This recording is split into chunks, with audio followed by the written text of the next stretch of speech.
I took the remote control and selected my song. When I began singing, the laughter immediately stopped. Taking a deep breath, Ave Maria, Jungfrau mild. That's right, I chose to sing Ellen's third song, Schubert's Ave Maria. The song's lyrics tell the story of Ellen Douglas, the Lady of the Lake. As she was being chased by a cruel queen, she sang to Mother Mary to pray for her safety. Just like Ellen Douglas, I wanted to escape from my mother-in-law. This is the sound of my prayers. The song expressed the feelings I had been keeping in my heart. When I reached the end of the song, Kyle's family erupted in applause. Looking around, I saw everyone was on their feet. Amazing. To think I could listen to this song live, and from so close. Kyle also began tearing up. Overwhelming by the standing ovation, I took a bow. Once the music ended, the room was silent for a while. There's no way. My mother-in-law's voice trembled. This, practicing on her own? Making me think she was bad at singing? She obviously did all that to trick me. She claimed I had set her up. So she had this tactic up her sleeve too. She was trying to isolate me, wasn't she? My mother was falling apart. She lifted her head to the ceiling, and her eyes floated around. I was actually in the gospel club in university. Kyle and I first started dating because he was attracted by my voice. But postpartum thyroiditis had damaged my vocal cords. Suddenly unable to sing, I would go to the karaoke box on my own to attempt to restore my singing abilities. I had heard from Kyle that there would be a karaoke set at the party, and I had a feeling his mother would try to use that to pick on me. And my guess that she would try to force me to sing in order to make me the laughingstock of the family was correct. I had prepared myself for this. Everyone else was touched by my song, but my mother-in-law was obviously upset. That's enough. A voice I knew very well spoke up. It was my husband, Kyle. Mom, all you care about is what others think about you. All you care about is blending in and looking good on the outside. He continued. I was always sad and lonely. What I wanted to do in my spare time, my dreams for the future, my major in college, you just forced me to do whatever you thought was most socially acceptable. Instead of caring about your son, you cared about everyone around. After suppressing all these feelings this whole time, Kyle finally opened his heart. He turned to me. Anna Delcy, when talking about Mom, I said that people don't change, right? People are flexible when they're young, but the older they get, the more stubborn they become. Then he turned back to his mother. Mom, we lived together, but I'll need you to move out. I love Anna Delcy. Trying to shame her like this in front of everyone is something I can't accept as the head of our family. No, I can't accept it as Anna Delcy's husband. People don't change, so my family won't be meeting you anymore.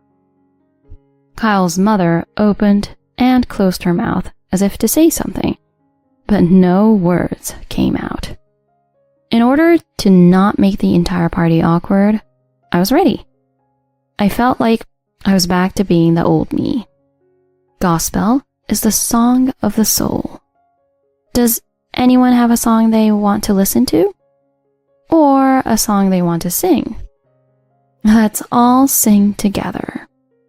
Karaoke can be sung by one person, but it's also fun when sung by everyone together. Kyle's uncle, who was tipsy, stood up. That's right.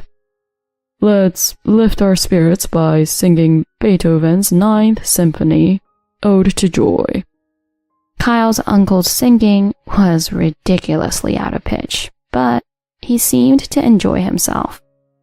Singing isn't about being good or bad. It's about how it feels. I did my best to match him in a harmony. Partway through, the rest of our relatives also joined in.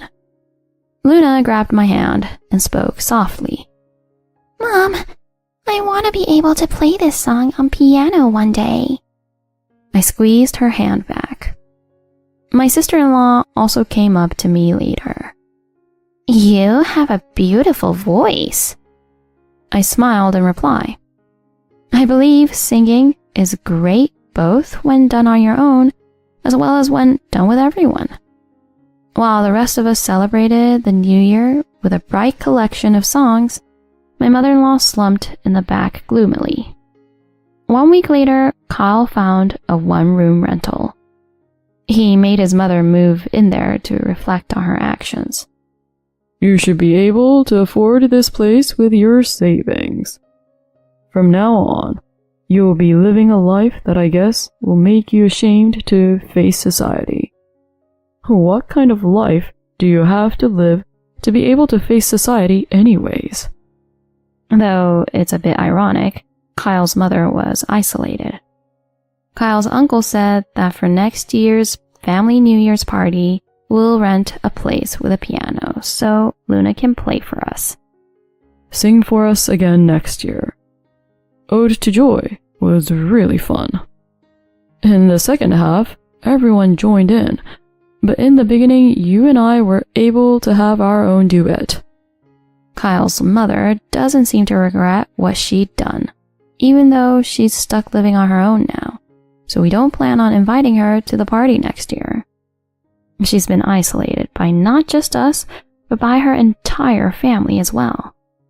Actually, Luna and I have something we've kept secret from Kyle. Expecting his mother to pull a stunt like that, Luna and I went multiple times to the karaoke box together to practice singing Ave Maria before the New Year's party. Taking after me, Luna was not just good at piano, but she also had a wonderful singing voice. No matter what I do, my voice isn't what it used to be, so Luna and I made a plan. When my mother-in-law told me to sing, I secretly slid the karaoke machine's second microphone to Luna. She sang while I lip-synced. No one noticed, so our plan was a complete success. But now, because of that, I have to sing in front of everyone at the New Year's party every year. Karaoke became necessary training to maintain my voice. Next year, let's duet UB40's Red Red Wine. I'm going to have to break my back practicing. Solo karaoke while sipping on a gin and tonic. It's the best. Cheers to life. Bravo Ave Maria.